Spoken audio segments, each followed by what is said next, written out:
أعوذ بالله من الشيطان الرجيم بسم الله الرحمن الرحيم وصلى الله على سيدنا محمد وعلى آله وصحبه وسلم.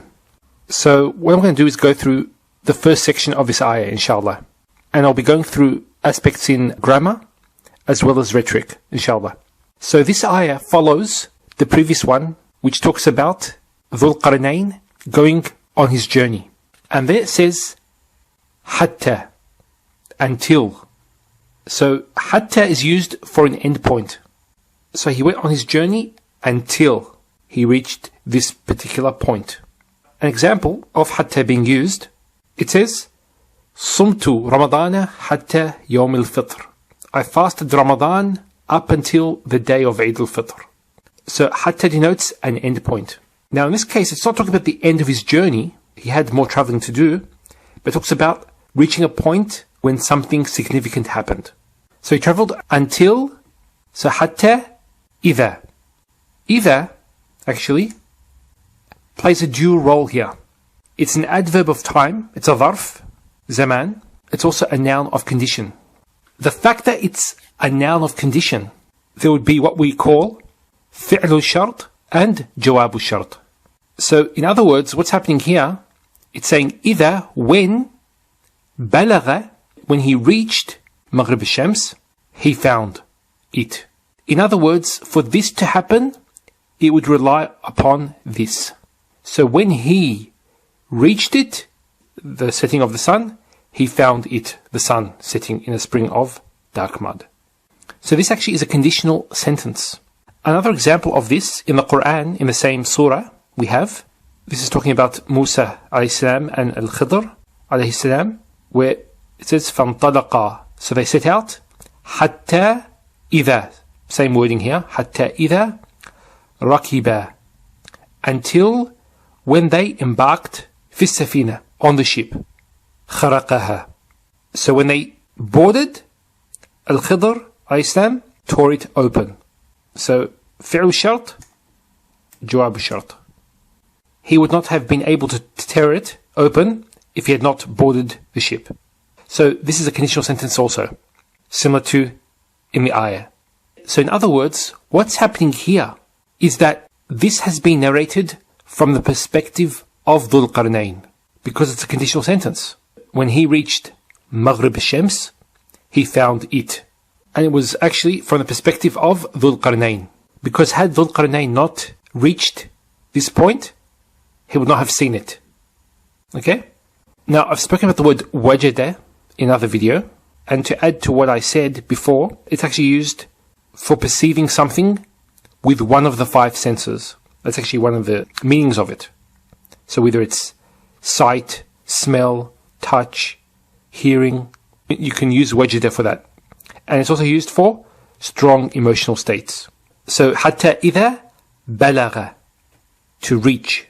I've got a video on this as well, balagha, and there was effort involved there until he reached this point. What did he reach? Maghrib al-Shams, the setting of the sun, which indicates the point where he was standing as well as the time when the setting of the sun took place. And this was from his perspective, because Maghrib is relative. My Maghrib here in Sydney is different from, for example, your Maghrib in, say, Riyadh or in San Francisco.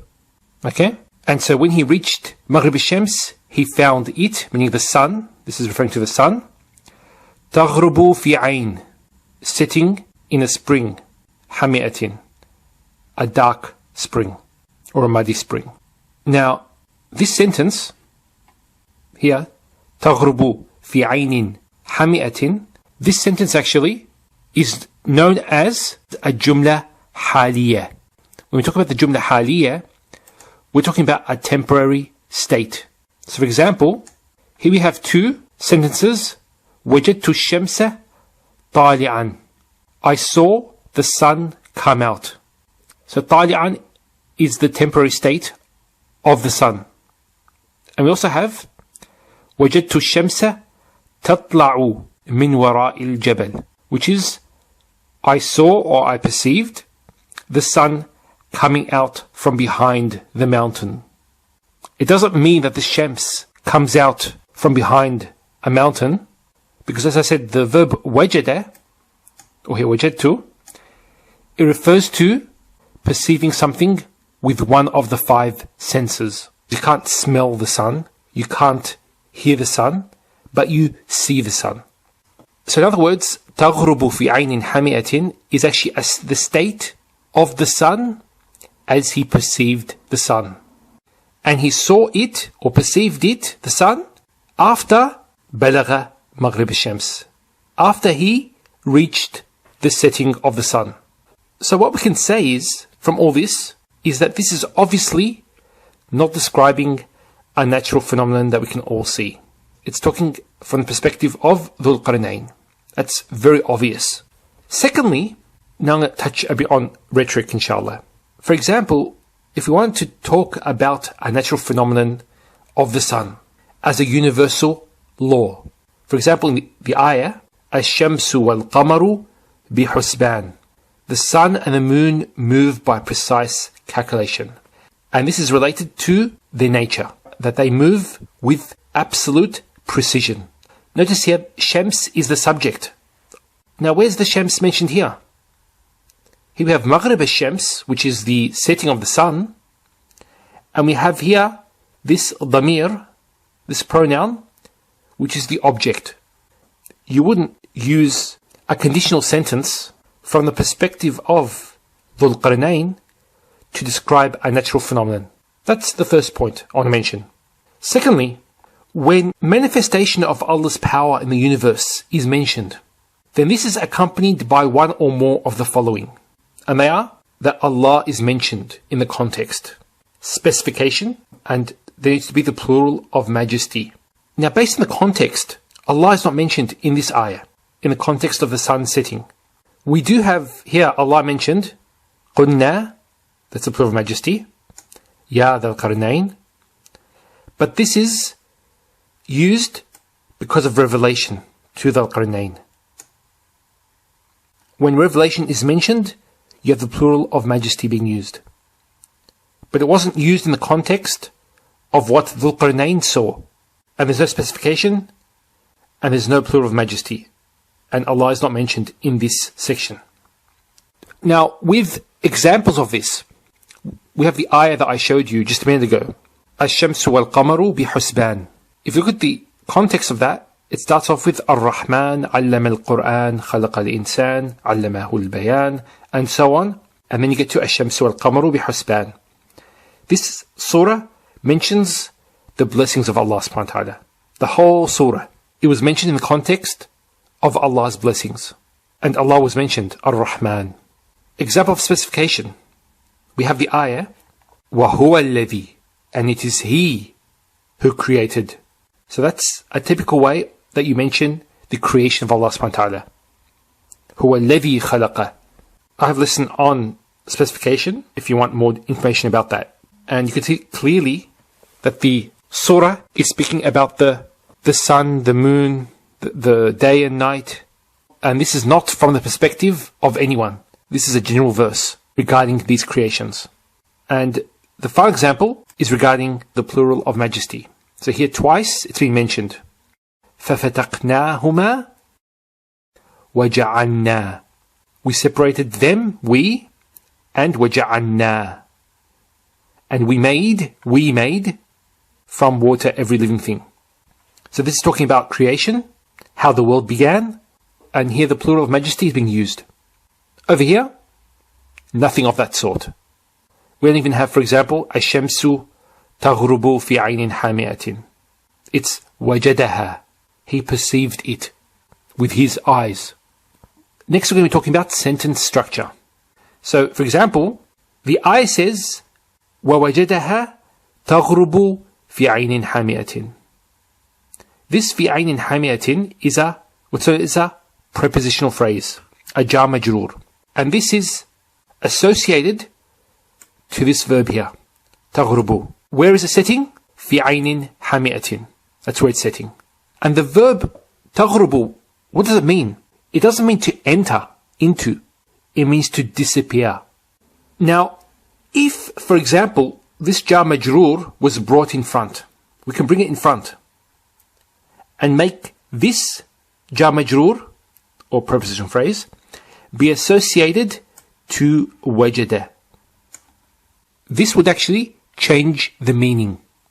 This would actually mean he saw it, meaning the sun, in a muddy spring while it was setting. So this structure actually would make the meaning closer to what the non-Muslims would like it to say. But it doesn't say it this way. This is not Quran. So I hope that's clear now. Alhamdulillah. Okay, so that completes the lesson. سبحان ربك رب العزة عما يصفون وسلام على المرسلين والحمد لله رب العالمين.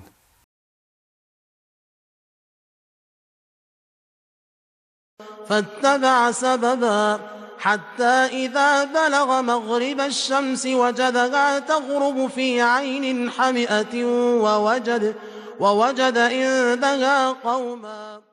بسم الله الرحمن الرحيم وصلى الله على سيدنا محمد وعلى آله وصحبه وسلم. Now, as I've shown previously, the early commentators concentrated on speaking about the spring and not the sun setting in the spring. Actually, they don't mention this. So you can examine those tafsirs and find out for yourself. Now, what I want to speak about in this lesson is regarding the nature of the spring, which is what actually the commentators in the past spoke about. They mentioned two different qualities of this spring, which were that it was black or dark, and the other one, hot. Both of those descriptions for the spring have to do with the different recitations that have reached us from Rasulullah sallallahu alayhi wasallam in an unbroken chain. And they are Aynin Hamiyatin and Aynin Hamiatin. So the second one is actually the one used in the qira'ah of Hafs and Asim, which is the most famous one today. So Aynin Hamiatin. We also have Aynin Hamiyah. Allah intended both of these meanings in the ayah. So Aynin Hamiyah means a hot spring, like this one here. And we have Aynin Hamiatin, which means a black spring or a muddy spring. Now I'm going to be presenting from a famous tafsir which was written last century, At-Tahrir wa Tanwir by Al-Shaykh Muhammad Al-Tahir ibn Ashur rahimahullah. Now what he's done is he's taken opinions from scholars of the past and he's added his own commentary to the ayat. And what he says is the following. It's regarding the ayn that Dhul Qarnayn saw. He says, وَيَظْهَرُ أَنَّ هَذِهِ الْعَيْنِ مِنْ عُيُونَ النَّفْطِ. And it's apparent, so it's quite apparent to him that this spring is from the springs of a naft. A naft actually is petroleum, or in America they call it oil. The spring, al-waqi'atu ala sahili bahri al-khazr. Another name for it is Qazwin, which is the Caspian Sea. So he's saying that it's apparent that it's from the springs of petroleum, the one that is present on the shores of the Caspian Sea. Haythu Madinatu Baku. In the vicinity of the city of Baku. In English it's Baku, B-A-K-U. And it says here, وَفِيهَا مَنَابِعَ النَّفْطِ الْآن. In it now are oil wells. وَلَمْ يَكُنْ مَعْرُوفًا يَوْمَئِذٍ. And this was not known in the time of Dhul Qarnayn. So what he's saying actually is that this is actually a prophecy. What he saw was a well that had petroleum mixed in it. And this was giving the blackness of the ayn. What happens actually naturally, there's actually a phenomenon known as a petroleum seep. And this explains how petroleum can come to the surface naturally.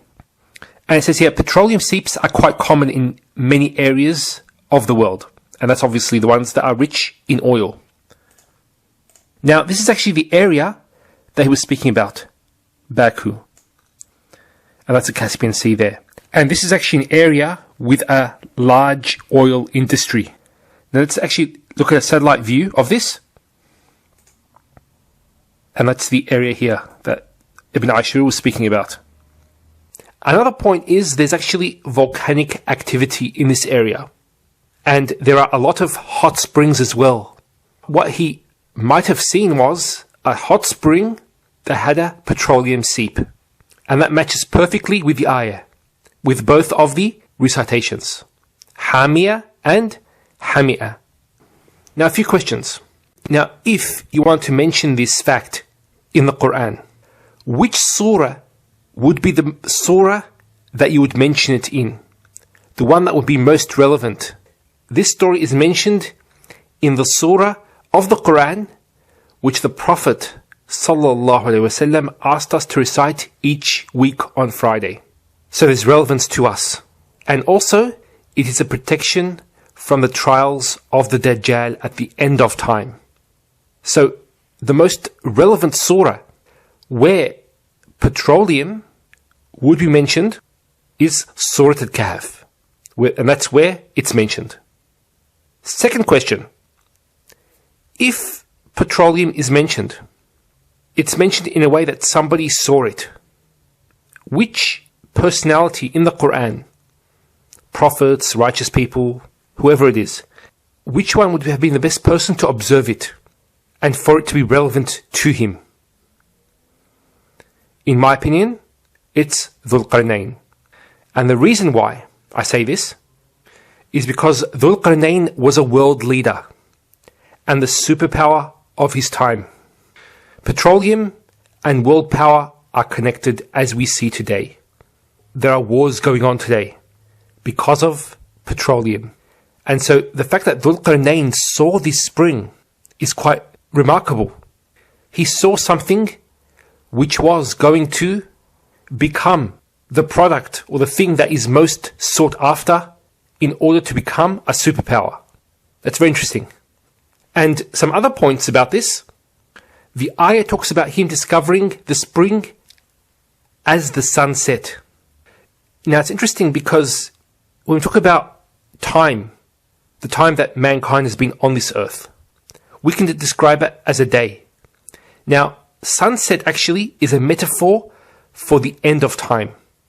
And it's very interesting that he actually saw this spring at that point. And at the end of the day, we say Allahu Alam, but it is quite remarkable, all those connections. وصلى الله على سيدنا محمد وعلى آله وصحبه وسلم والحمد لله رب العالمين.